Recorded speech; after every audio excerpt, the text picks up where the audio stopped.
Hello बच्चों, आज मैं फंक्शन में तुम लोगों को वन वन और मेनी वन फंक्शन पढ़ाने जा रहा हूँ। ठीक है, वन वन और मेनी वन फंक्शन। ठीक है, वन वन फंक्शन को एक और नाम से पुकारते हैं ना, क्या बोलते हैं हम लोग वन वन फंक्शन को? Injective function. One one function को हम लोग इंजेक्टिव फंक्शन भी बोलते हैं। और मेनी वन फंक्शन को क्या बोलते हैं? जाहिर सी बात है, नॉन इंजेक्टिव बोलेंगे। तो दुनिया का कोई भी फंक्शन हो, या तो वो वन वन है या तो वो मेनी वन है, दोनों में से कोई एक तो होगा ही। अगर वो वन वन नहीं है तो मेनी वन होगा, वन वन है तो मेनी वन नहीं होगा। ठीक है, इन दोनों में से एक जरूर होगा। ठीक है, देखो जैसे कभी मैपिंग इस तरह से हो रही हो एक्स और वाई के बीच में, देखो मैं दो बना दे रहा हूँ। इसमें से एक वन वन है, एक मेनी वन है। 1 2 3 4 ए बी सी और ये डी। जैसे मान लीजिए इस तरह से मैपिंग हो रही, इसको हम लोग बोलेंगे वन वन मैपिंग या वन वन फंक्शन की मैपिंग। और अगर मान लीजिए इस तरह से मैपिंग हो रही हो ए बी सी डी, ठीक है, कुछ इस टाइप से मैपिंग हो रही हो, हाँ, तो ये क्या किस तरह की मैपिंग हो रही है? मेनी वन मैपिंग हो रही, मतलब मेनी वन फंक्शन हुआ ये। तो ये वन वन मैपिंग है, वो मेनी वन मैपिंग है। तो ये मेनी वन नाम कैसे पड़ा? मेनी वन, मेनी से वन की तरफ। अगर एक आउटपुट के लिए कई इनपुट हो सकते हो, एक इमेज के लिए कई प्री इमेज एग्जिस्ट करते हो, तो उसको मेनी वन कहते हैं। ठीक है, तो मेनी के लिए जब वन आउटपुट मिलता है तो मेनी वन। देखो वन के लिए मेनी आउटपुट नहीं हो सकते। ठीक है, मैथमेटिक्स में फंक्शन में एक इनपुट पर मेनी आउटपुट नहीं हो सकते। जैसे कई बच्चों की सेम एज हो सकती है, पर एक बच्चे की कई एज होना पॉसिबल नहीं है। ठीक है, तो कई का एक रिजल्ट हो सकता है, कई काम करने पर सेम रिजल्ट हो सकता है, पर एक काम करने पर कई रिजल्ट मिल जाए, ये पॉसिबल नहीं होता फंक्शन में। ठीक है, तो फंक्शन में आप लोग इस बात को ध्यान रखेंगे, वन मेनी कभी नहीं बोलेंगे, one one many one. One one का मतलब वन का वन से, मेनी वन मेनी का वन से। कहीं पे भी ऐसा हो जाए तो उसको मेनी वन कह देंगे। ठीक है, इधर कुछ छूट गया नहीं छूटा उससे कोई मतलब नहीं, बस ये है इन चारों से कोई ना कोई एरो जरूर निकलना चाहिए। अगर दो एरो भी एक जगह जाके मिल जाते हैं तो वो मेनी वन के कैटेगरी में पहुंच जाएगा, क्योंकि मेनी से वन की तरफ जा रहा है। ठीक है, अच्छा अब इसको हम लोग कुछ एग्जाम्पल ले करते हैं, जैसे y बराबर x। ठीक है, y बराबर x या y बराबर 2x जैसे फंक्शन है। किसी ने पूछा ये वन वन है कि मेनी वन है, तो वन वन मेनी वन के लिए आपने इसका ग्राफ बना लिया। ठीक है, और देखो इसका ग्राफ इस तरह से बनता है, x बराबर 1 पे y की वैल्यू 2 मिलेगी, 2 पर y की वैल्यू 4 मिलेगी, 3 पर y की वैल्यू 6 मिलेगी, ऐसे 0 पर 0, -1 पे -2 मिलेगी, ऐसे करके बनता चला जाएगा। तो ये देखो इसकी अगर हम मैपिंग करते हैं, तुम ध्यान दो, अगर मैं 1 2 3 4, तो 1 से कितना मिल रहा है? 2 मिल रहा है, 2 से 4 मिल रहा है, x की वैल्यू 3 रखेंगे तो 6, y की वैल्यू 4 है तो 8। तो ये वन वन फंक्शन है बेटा। ठीक है, ये कैसा फंक्शन बनेगा? ये वन वन फंक्शन बनेगा।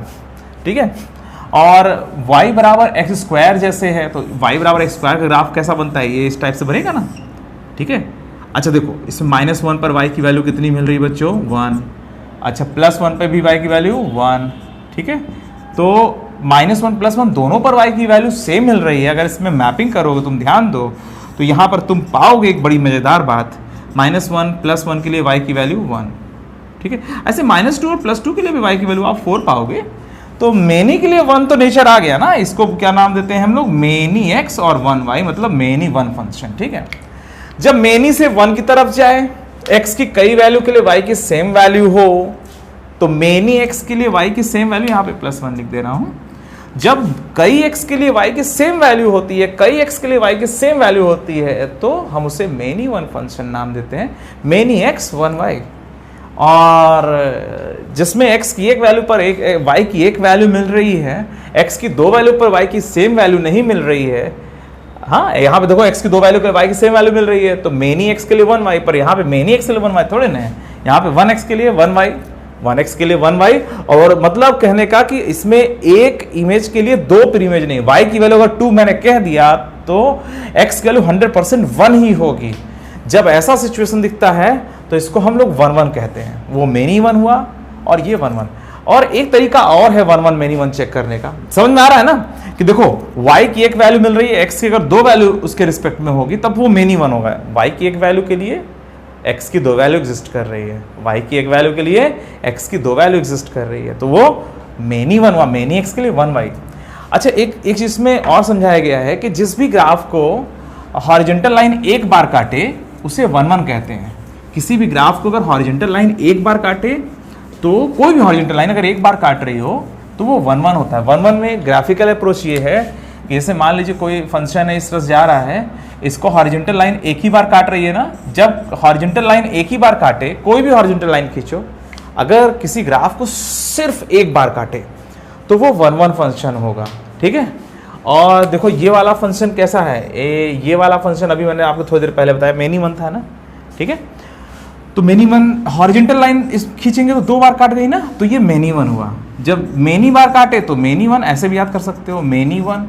जब एक बार काटे हॉरिजॉन्टल लाइन तो 1 1। ये हॉरिजॉन्टल लाइन टेस्ट कहलाता है। ये फंक्शन है या नहीं वो तो वर्टिकल लाइन टेस्ट होता है, उसकी बात नहीं कर रहे। वर्टिकल लाइन तो एक ही बार काटेगा, मगर हॉरिजॉन्टल लाइन की बात करेंगे तो जब एक बार कटे तो वो 1 1, और जब कई बार कटे तो वो मेनी वन फंक्शन हुआ। क्यों? हॉरिजॉन्टल लाइन पर y की वैल्यू सेम होगी, कई बार काटे तो मतलब कई जगह पर y की वैल्यू सेम है।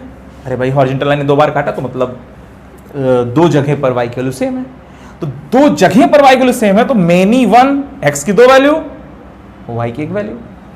तो जब हॉरिजॉन्टल लाइन कई बार काटे तो वो फंक्शन मेनी वन होता है। क्यों? क्योंकि अलग अलग x पर जो है सेम y मिल रहा होगा। अच्छा मैं ग्राफ बना रहा हूँ, आप लोग बताइएगा कि ये मेनी वन है कि 1 1। जैसे मान लीजिए ग्राफ है, ये 1 1 है कि मेनी वन, बताइए बच्चों।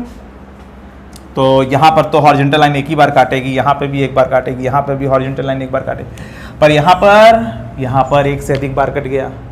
और जैसे ही एक से अधिक बार कटा तो इस पूरे फंक्शन को हम लोग मेनी वन कहेंगे। जैसे मान लीजिए कोई सामान है, तो उसका कोई पार्ट अगर डिफेक्टिव है तो हम पूरे सामान को ही डिफेक्टिव कहते हैं ना। हाँ, अगर हमारे पास कोई सामान है उसमें कोई पार्ट खराब है तो हम लोग कहते हैं ना वो डिफेक्टिव सामान है, उसको बदल दो। दुकान वाले से अगर दुकान पे गए, तुम कोई सामान देख रहे हो, तुमने देखा अरे यार बच्चे के लिए या कोई टॉय ले रहे हो, ठीक है, कोई खिलौना ले रहे हो, उस एक पहिया ख़राब है, उस जो है कार आप खरीद रहे हो, मान लो बच्चों के लिए, ठीक है, छोटी कार आप ले रहे हो, और उसमें जो है कोई मान लीजिए पहिया उसका ख़राब है, तो आप लोग उसको डिफेक्टिव बोलोगे ना। ये तो नहीं कहोगे ना कि 3 जगहों पे तो सही है और एक जगह पर ख़राब है तो ये दोनों है, ऐसा तो नहीं कहोगे कि ये दोनों टाइप की चीज़ है। अगर जो है कोई भी सामान लेते हैं तो उसमें कोई भी पार्ट अगर ख़राब होता है तो पूरे पार्ट को डिफेक्टिव कहते हैं। तो इसमें इस फंक्शन में देखो, मतलब इस कर्व में, हाँ इस फंक्शन में आप देखो यहाँ पर हॉरिजॉन्टल लाइन ने कई बार काटा ना, तो ये डिफेक्टिव हो गया, ये मेनी वन हो गया, ठीक है। तो इस पूरे फंक्शन को मैंने, आप ये नहीं कहोगे कि यहाँ पर ये 1 1 है, यहाँ पे 1 1 है, यहाँ पे 1 1 है, यहाँ पे 1 1 है, ऐसा नहीं कहोगे। आप जो है ये बोलोगे कि ये मेनी वन है। समझ में आ रही बात ना? क्लियर? जैसे आप मान लीजिए कोई बुक लेने गए अपने छोटे भाई के लिए, खिलौना लेने जाते हो, बुक लेने जाते हो अपने छोटे भाई के लिए, बुक लेने गए और उस बुक में मान लीजिए कुछ जो है कई पन्ने नहीं है उसमें, तो वो डिफेक्टिव बुक कहलाएगी ना। तो आप पूरे बुक को आप डिफेक्टिव कहोगे कि हाँ उसमें ये पन्ने नहीं है, कुछ गड़बड़ी है। तो आप लोग देखो, अब जैसे मान लो ये फंक्शन है, लेट सपोज दैट ये ऐसा जा रहा है, ठीक है, तो आप ये नहीं कहोगे कि सर यहाँ पे तो 1 1 है, यहाँ पे 1 1 है, यहाँ पे 1 1 है, ऐसा नहीं कहोगे। आप कहोगे यहाँ पे सर 3 बार कट हो गया ना, तो ये हो गया डिफेक्टिव, ये मेनी वन के ग्रुप में ही जाएगा, ये मेनी वन है। जब भी हॉरिजॉन्टल लाइन कई बार काटे तो वो मेनी वन फंक्शन हो जाएगा, ठीक है। जैसे अगर मैं इसे कोऑर्डिनेट लिखना चाहूँ तो जैसे 1,5 लिखता हूँ, मैं इसको लेट सपोज 2,5 लिख देता हूँ, इसको मान लीजिए मैं 3,5 लिख देता हूँ, ठीक है। तो मैं एट्रेंडम में से लिख रहा हूँ 1,5, 2,5, 3,5। अच्छा एक बात बताओ, अगर इन तीनों में क्या चीज़ सेम है? y की वैल्यू सेम है, हॉरिजॉन्टल लाइन है ना, तो y की वैल्यू सेम है। अगर हम मैपिंग करेंगे तो देखो 1, 2 और 3 के लिए y की सेम वैल्यू पा रहे हैं ना, तो ये कैसा हो गया? Many one. जब हॉरिजॉन्टल लाइन कई बार काटे तो मेनी वन, क्यों? क्योंकि मेनी जगह पर y की वैल्यू सेम है। ठीक है बच्चों, समझ में आ गया? हाँ वेरी गुड। अच्छा, और अगर लगातार बढ़ता चला जा रहा है ग्राफ, देखो ग्राफ अगर उठ के गिरता है, गिर के फिर उठता है, तो पक्का मेनी वन, ठीक है।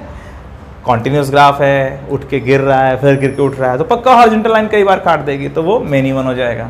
और लगातार उठता ही चला जाए, इंक्रीजिंग, लगातार इंक्रीज करता चला जाए तो 1 1, लगातार डिक्रीज करता जाए तो भी 1 1, ठीक है। अच्छा चलो, तो ये 1 1 मेनी वन का ग्राफिकल अप्रोच हो गया कि ग्राफ से हम लोग इसको कैसे समझते हैं, हॉरिजॉन्टल लाइन। और सेट वाला अप्रोच क्या है? मेनी इनपुट के लिए 1 आउटपुट, ठीक है, जो अभी सेट से मैंने आपको बताया था। तो यही होता है कॉन्सेप्ट। अच्छा, अब इसमें एनालिटिकल मेथड में कैसे हम लोग घुसते हैं, कैसे हम लोग सॉल्व करते हैं किसी क्वेश्चन को कि वो 1 1 है या मेनी 1 है। अब हर क्वेश्चन का ग्राफ बनाना इतना इजी थोड़ा ना है कि आप लोग तुरंत ग्राफ बनाओगे, बता दोगे कि ये 1 1 है कि मेनी 1 है। आज जैसे मान लो मैंने कहा f(x) बराबर 5x + 7 अपॉन x + 9, ये 1 1 है कि मेनी 1। अब तुम पता चला इसका ग्राफ बनाने लग जाओ।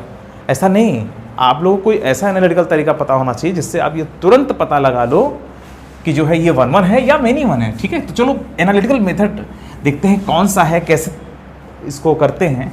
देखो जैसे मान लो कोई फंक्शन है 1 1, ध्यान देना, और फिर जैसे मान लीजिए x1 है, मैंने कोई x ले लिया x1, यहाँ पे मैंने x2 ले लिया, लेट सपोज दैट ये x1 है ये x2 है। यहाँ पर x1 पर y की वैल्यू क्या है, fx1 है ना, x1 पर y की वैल्यू होगी, x2 पर y की वैल्यू क्या होगी, fx2। ठीक है, x2 पर y की वैल्यू क्या होगी, fx2। अच्छा एक बात बताओ, x1 x2 बराबर नहीं है, जाहिर बात है अलग अलग जगह है तो बराबर नहीं होगा। अच्छा तो fx1 fx2 बराबर है, बोलो बच्चों, ये भी बराबर नहीं है, fx1 fx2 भी बराबर आपस में नहीं होगा। अगर x1 x2 अलग अलग हैं तो रिजल्ट भी अलग अलग होगा। अगर x1 x2 अलग अलग हैं तो fx1 और fx2 भी अलग अलग होगा। समझ में आ रही बात, x1 x2 अलग अलग हैं तो fx1 fx2 भी अलग अलग होगा। ये प्रॉपर्टी 1 1 की है। समझ में आ रही बात बच्चों, इस बात को ध्यान रखिएगा। If x1 is not equal to x2 then fx1 is not equal to fx2। अलग अलग x अलग अलग y। ठीक है, अच्छा अगर मान लो ग्राफ कुछ ऐसा होता तब क्या होता, अब ये होता कि x1 और x2 आपस में बराबर नहीं हैं, बट fx1 और fx2 आपस में बराबर हो गए। ठीक है, यहाँ पर ये fx1 और यहाँ पर ये fx2, या x1 x2 बराबर नहीं है पर y की वैल्यू बराबर है, तो ऐसा फंक्शन कैसा क्या कहलाएगा, ऐसा फंक्शन कहलाएगा, क्या कहलाएगा बच्चों, ऐसा फंक्शन कहलाएगा क्या कहलाएगा, मेनी 1। ठीक है, जब x1 और x2 तो बराबर नहीं है, अलग अलग जगह है, अलग अलग x है, पर y की वैल्यू सेम हो जा रही है, तो मेनी x के लिए 1y मिला ना, तो इसलिए मेनी 1 ये पता लगाते हैं तो हम लोग कहते हैं कि ये 1 1 है। अगर ऐसा हम लोग को मिल जाता है तो हम लोग कहते हैं 1 1 है, और अगर ऐसा मिल जाता है तो हम लोग क्या कहते हैं, मेनी 1 है। ठीक है बच्चों, तो ये इस बात को आप लोग ध्यान रखिएगा कि 1 1 और मेनी 1 के लिए हम लोग क्या करते हैं। चलिए आगे।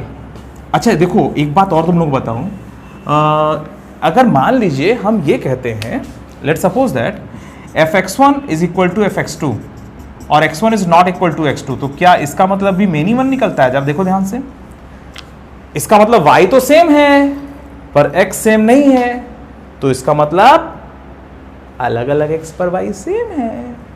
ठीक है, y तो सेम है पर जगह अलग अलग है, तो अलग अलग मतलब मेनी x के लिए 1y, तो ये मेनी 1 फंक्शन, तो ये कैसा हो गया, मेनी 1। ठीक है, अभी देखो मैं न्यूमेरिकल तुम लोगों को सॉल्व कराता हूं, उसमें यही सब खूब जरूरत पड़ने वाली है। देखो तुम लोग को जब ना मेनी 1 प्रूफ करना रहा करे या मेनी 1 फंक्शन होता है तो आप लोग यही मिलेगा, आप y की वैल्यू तो सेम रखो पर x की वैल्यू अलग अलग प्रूफ कर दो। y सेम है पर x अलग अलग है तो मेनी 1 की तरफ जो है चले जाएंगे। ठीक है, अच्छा अब यहाँ पे देखो, अगर कोई कह दे इसमें fx1 fx2 बराबर नहीं है, तो हम लोग कहते हैं ना कि x1 x2 भी बराबर नहीं है।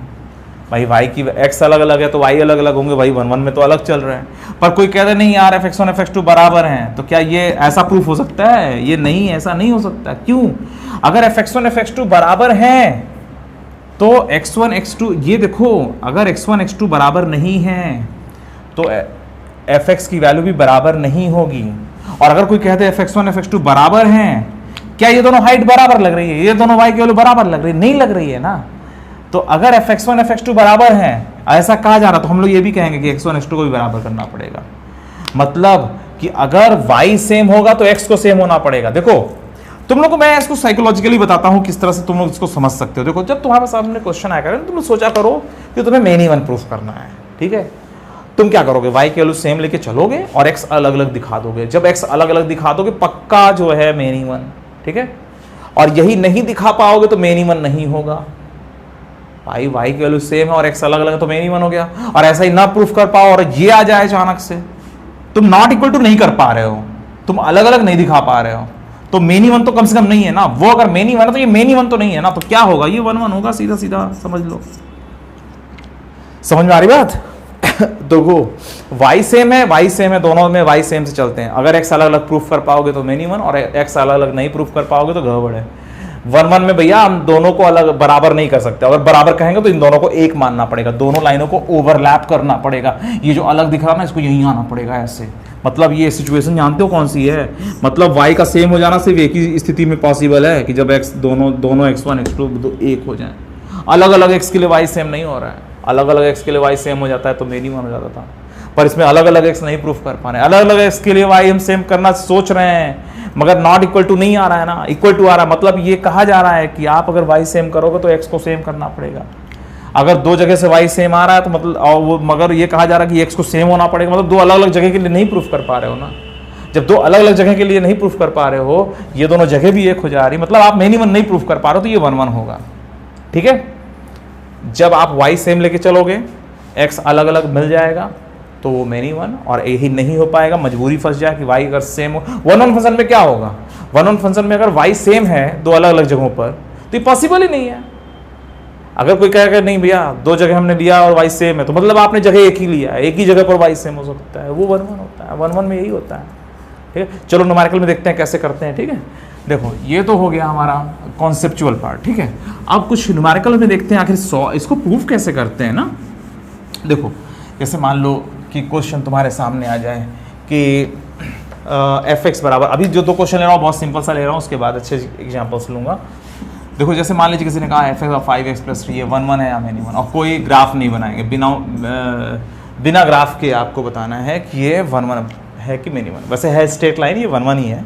स्ट्रेट लाइन जो होता है ना वो हॉरिजॉन्टल नहीं होना चाहिए, हॉरिजॉन्टल लाइन नहीं होनी चाहिए। अगर कोई लाइन जो है हॉरिजॉन्टल नहीं है, थोड़ा सा झुकी हुई है, वर्टिकल भी नहीं होनी चाहिए। वर्टिकल है तो फंक्शन ही नहीं होगा, तो ना हॉरिजॉन्टल हो ना वर्टिकल हो, ऐसा टाइप के हो तो वो 1 1 हो, क्योंकि हॉरिजॉन्टल लाइन एक ही बार काटेगी ना। फिलहाल वो छोड़ो, तुम ये बताओ इसमें f(x1) कितना होगा? अरे जाहिर सी बात है 5x1 + 3 होगा, और क्या, यहाँ पे x है वहाँ पे x1 रख दो ना। f(x2) कितना होगा? हाँ 5x2 + 1 + 3 होगा, क्या इसमें जहाँ पे x है वहीं पे x2 रख दो। अच्छा कोई कहता है f10 कितना होगा? 5 × 10 + 3। f100 कितना होगा? अरे जहाँ x है वहाँ 100 रख दो, f100 बराबर 5 × 100 + 3। तो फिर आ रहा है f(x1) f(x2) आपको निकालना है। फिर आप सीधा इन दोनों को बराबर कर दीजिए, f(x1) बराबर f(x2) कर दीजिए, सीधा सीधा 5x1 + 3 बराबर 5x2 + 3 आ जाएगा, कुछ ऐसा। ठीक है, आप यहाँ पे देखेंगे 3 3 कट गया, 5 5 कट गया, x1 बराबर x2 आ गया। मतलब y का सेम हो जाना सिर्फ इस स्थिति में अगर पॉसिबल हो, तो मैनी वन तो नहीं है ना, ये 1 1 है। समझ आ रही बात? अगर ऐसा है ये वाला है तो यहाँ पे x की वैल्यू को सेम होना पड़ेगा, मतलब x अलग अलग नहीं प्रूफ कर पा रहे हैं। जब y सेम है तो ये रिजल्ट आ रहा है, और जैसे ही ये मिलता है तो पक्की बात है वो 1 1 ही है। ठीक है, अच्छा अब इसी मान लो क्वेश्चन ऐसे कर दिया गया होता, f(x) बराबर मान लीजिए 3x² + 4, और तुमसे कहा जा रहा है ये 1 1 है कि मेनी वन, तो इसमें भी वही करेंगे, f(x1) बराबर f(x2) करेंगे।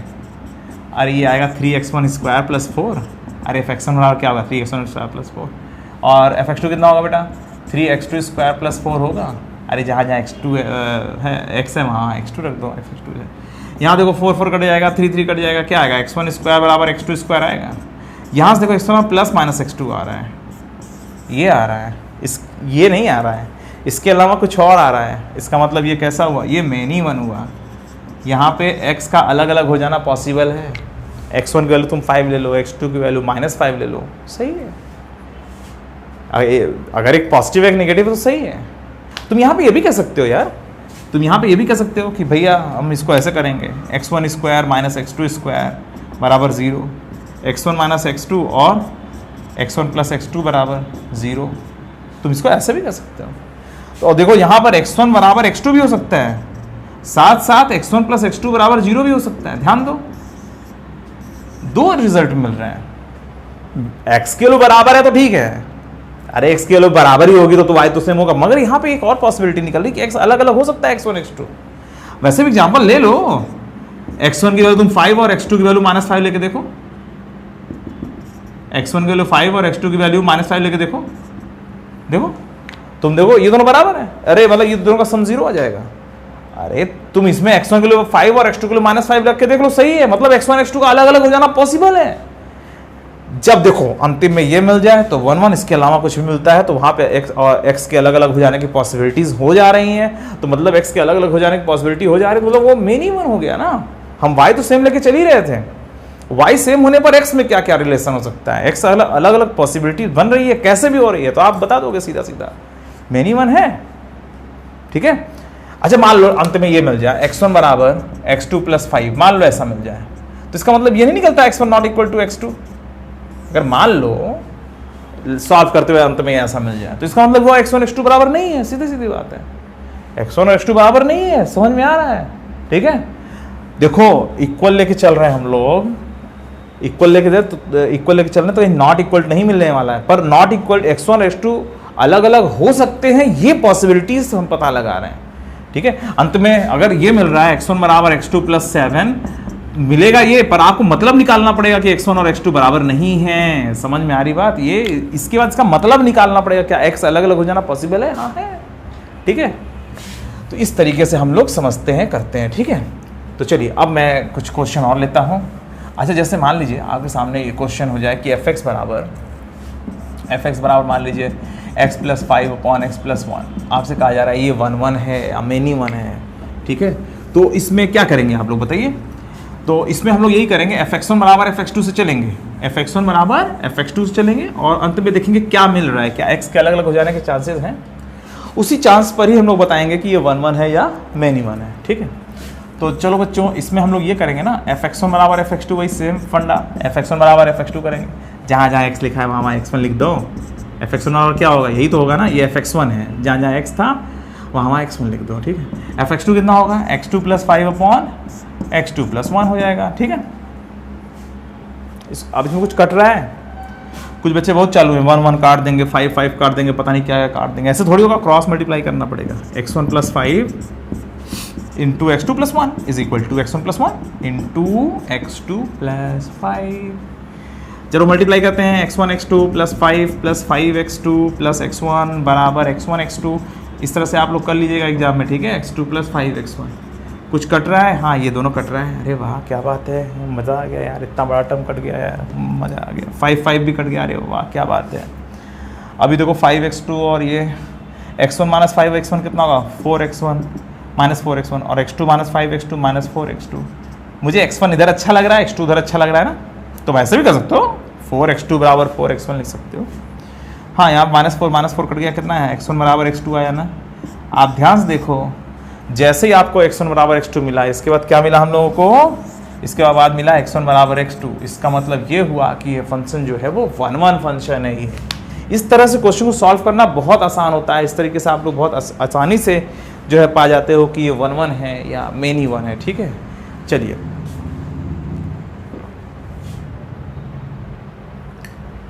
इसके बाद मैं तुम लोग के लिए एक और एग्जांपल लेता हूँ, ठीक है। अच्छा चलो आप लोग इसके बाद बताओ, fx बराबर x² + x + 1, आप बताओ ये 1 1 है या मेनी वन है, बोलो। fx बराबर x² + x + 1, ये 1 1 है या मेनी वन, जल्दी बोलो, सोचो क्या होगा, क्या हो सकता है। देखो फिर से वही fx1 बराबर fx2 करेंगे तो हमें क्या मिलेगा, x1² + x1 + 1 बराबर x2² + x2 + 1, कट गया x1² + x1 बराबर x2² + x2। अच्छा इसकी एनालिसिस और कैसे आगे बढ़ाई जाए, इसके बाद एक काम करते हैं, इसको इधर ले आते हैं, x1² - x2² + x1 - x2 बराबर 0, सब हमने एक साइड में ले लिया, ठीक है। अच्छा x1 - x2 इसको ऐसे लिख सकते हो ना, x1 + x2 और उधर प्लस x1 - x2 बराबर 0 लिख सकते हैं, ये और ये कॉमन बना, x1 - x2 कॉमन ले लिया, बचा क्या, x1 + x2 + 1 बराबर 0, ऐसा बचा, ठीक है। अच्छा ये बताओ x1 - x2 बराबर x2 के अलावा क्या कोई x1 और x2 के अलग अलग हो जाने की पॉसिबिलिटीज़ हैं भाई। इसके बाद क्या आएगा, या तो x1 - x2 बराबर 0 होगा, मतलब x1 और x2, एक आंसर ये आ रहा है, और एक आ रहा है रिजल्ट इसका x1 + x2 + 1 बराबर, एक रिजल्ट ये आ रहा है। क्या यहाँ पर इन दोनों में से कोई भी 0 जाएगा तो कहाँ ये पूरा का पूरा 0 होगा, क्या यहाँ से x1 और x2 अलग अलग हो जाने के चांसेस हैं, इसको देखो जरा, अगर x1 बराबर 5 और x2 बराबर -6 ले लें तो क्या ये 0 हो जा रहा है? सोचो, क्या x का अलग अलग हो जाना पॉसिबल है? अंत में सेम होने पर तो दुनिया कोई भी फंक्शन हो x की वैल्यू सेम है तो y तो सेम मिलेगा यार। 10 बराबर 10 है तो f10 बराबर f10 होगा, कौन से बड़े, ये तो सबके लिए सही है। पर क्या उसके अलावा कुछ और भी है क्या? क्या अलग अलग x के लिए y सेम हो जाना पॉसिबल है क्या? यही तो पता लगा रहे हैं। तो यहां पता चला कि x1 की वैल्यू अगर 5 रखते हैं तो x2 की वैल्यू -6 रख देते हैं तो ये ओवरऑल पूरा 0 हो जाएगा। तो जब x और x1 और x2 की अलग अलग वैल्यूज का हो जाना पॉसिबल है तो इसका मतलब ये हुआ कि ये मेनी वन फंक्शन की तरफ ये चला गया। ठीक है बच्चों, तो इस तरीके से क्वेश्चन हमें सॉल्व करना है। ठीक है, ये हो गया मेन्यू। यहाँ पे हम लोग लिखेंगे आंसर में x1 and x2 can have different values, so this function must be many one function. ठीक है, और चाहे तुम एग्जाम्पल बता देना इसके बाद कि हियर x1 बराबर 5 देन x2 बराबर -6 and x1 is not equal to x2 is possible, so it means that this function must be many one function। ठीक है, चलिए तो ये हो गया। अच्छा, अब जैसे मान लीजिए आपको कोई क्वेश्चन दे दे इस तरह से कि f(x) बराबर लेट्स सपोज दैट f(x) बराबर ब्रैकेट x को कहते हैं ग्रेटेस्ट इंटीजर फंक्शन वाला, और कह दे कि ये 1 1 है कि मेनी वन, तो हम ले लेंगे वैल्यू कि f ऑफ 0.5 कितना होगा, कोई भी कहेगा 0। भाई ब्रैकेट की वैल्यू जानते हो ना, ब्रैकेट 0.50 होगा, ब्रैकेट 0.90 होगा, ग्रेटेस्ट इंटीजर फंक्शन वाला है ये साइन। ठीक है, 1.5 का ब्रैकेट 1 होता है, 1.9 का 1 होता है, 1.99 का भी ब्रैकेट 1 ही होता है। ठीक है, तो ब्रैकेट f 0.5 बराबर कितना आएगा, यहाँ पे 0.5 को 0 आएगा। अच्छा, f 0.6 कितना आएगा, वो भी 0 ही आएगा। इसका मतलब ये हुआ कि 0.5 से और 0.6 से सेम y की वैल्यू मिल रही है ना, दो अलग अलग x के लिए y की वैल्यू सेम मिल रही है ना, इसका मतलब ये मेनी वन है। अगर ऐसा क्वेश्चन आ जाए तो आप लोग क्या बताएंगे, व्हेन x बराबर 0.5 देन y बराबर 0, व्हेन x बराबर 0.6 देन आल्सो y बराबर 0। It means that this function must be many one function because we are getting one value of y with respect to one value with respect to many values of x। और ये क्या है, ये y ही तो है, y बराबर bracket x लिखा हुआ है। ठीक है, अच्छा मान लीजिए कोई क्वेश्चन इस तरह से दे कि f(x) बराबर x upon 1 plus mod x, ये कैसा फंक्शन है? अब आप लोग ये बताओ ये कैसा फंक्शन है, 1 1 है या मेनी वन है? अच्छा, मॉड x की प्रॉपर्टी आप लोगों को पता है ना, मॉड x बराबर x होता है जब x पॉजिटिव होता है, मैंने मॉडुलस वाले में बताया था। ठीक है, और मॉड x बराबर -x होता है व्हेन x इज नेगेटिव। ठीक है, अरे मॉड 3 बराबर 3 होता है बिकॉज 3 इज पॉजिटिव, मॉड 4 बराबर 4 होता है बिकॉज 4 इज पॉजिटिव। तो मॉड x के बराबर होता है अगर x पॉजिटिव होता है। अच्छा, मॉड -5 बराबर -(-5) होता है। अरे जब ये निगेटिव होता है ना, x जब निगेटिव होता है तो माइनस साथ निकलता है, तो माइनस, ये पॉजिटिव है कि नेगेटिव? पॉजिटिव है। मॉड -7 इज इक्वल टू क्या होगा, -(-7), ये क्या है, पॉजिटिव है। जब x निगेटिव होता है तो -x निकलता है, पर ये पॉजिटिव है, ये पॉजिटिव है। अरे तो अपने मन में कोई भी निगेटिव वैल्यू रख के देख लो, पॉजिटिव है। ठीक है, हाँ तो फिलहाल हम लोग इसको दो भागों में तोड़ेंगे, बिना मॉड को बिना दो भागों में तोड़ने से काम तो नहीं चलेगा नहीं, तो इसमें आप लोग इसको ऐसे लिख सकते हो, f(x) बराबर x upon 1 plus x when x is greater equal to 0, और x इज लेस देन 0 के लिए x अपॉन 1 माइनस एक्स, ऐसे लिखेंगे। ठीक है बच्चों, अच्छा अब case one when x is greater equal to 0, तो f(x) बराबर क्या है, x अपॉन 1 प्लस एक्स। ठीक है, आप यहाँ पे भी f(x1) बराबर f(x2) करोगे, कितना मिलेगा, x1 upon 1 plus x1 is equal to x2 upon 1 plus x2, cross multiply करोगे कितना आएगा, इसके क्रॉस मल्टीप्लाई करोगे x1 into 1 plus x2 is equal to कितना आएगा, x2 into 1 plus x1, multiply कर लीजिए, कितना बचा बच्चों, ऐसा आया, ये कट गया, देखो x1 x2 आया ना, इसका मतलब ये हुआ जब x की वैल्यू 0 से बड़ी है तो ये जो है ये 1 1 फंक्शन है। ठीक है, अच्छा अब यहाँ पे भी दिखाना पड़ेगा। अच्छा, आप लोगों को पता है ना, कभी कभी फंक्शन कई छोटे छोटे फंक्शन को मिला के बनता है ऐसे। ठीक है, जैसे 0 से 1 में कोई ले लिया, 1 से 2 में कुछ ले लिया, 2 से 5 में कुछ ले लिया, तो यहाँ पे 0 से बड़े के लिए ये लिया गया है और 0 से छोटे के लिए ये लिया गया है। ठीक है, और ये इसी से टूटा हुआ दो भाग है। ये भी तुम लोग को बताऊंगा, तुम लोग जब वो डिफरेंशिएबिलिटी वगैरह आएगा तो उसमें तुम लोग को बताएंगे इसके बारे में और कुछ। हाँ हाँ, फिलहाल एक साइड में तो हो गया, ठीक है। अब अगले साइड में, ठीक है, जब देखो यहाँ पे कई कई एक्स के लिए फंक्शन डिफाइन होगा तो हर अलग अलग के लिए हम लोग को दिखाना पड़ेगा कि ये कैसा है, ठीक है। अच्छा, अब केस नंबर 2 क्या है, x लेस देन 0 के लिए दिखाना पड़ेगा एफ एक्स बराबर एक्स अपॉन 1 माइनस एक्स है, ठीक है। अब यहाँ से भी एफ एक्स वन बराबर एफ एक्स टू कर लेंगे, जहाँ चेक करते हैं क्या होता है। X one upon 1 minus x one is equal to x two upon 1 minus x two. फिर से वही काम कर रहे हो यार, सब जगह ले दे के यही हो रहा है, ठीक है। और फिर यहाँ पे देखो x one into 1 minus x two is equal to क्या आएगा, x two into 1 minus x one. अब बच्चों खुद मल्टीप्लाई कर लो, मुझे से कितना तुम लोग करवाओगे यार।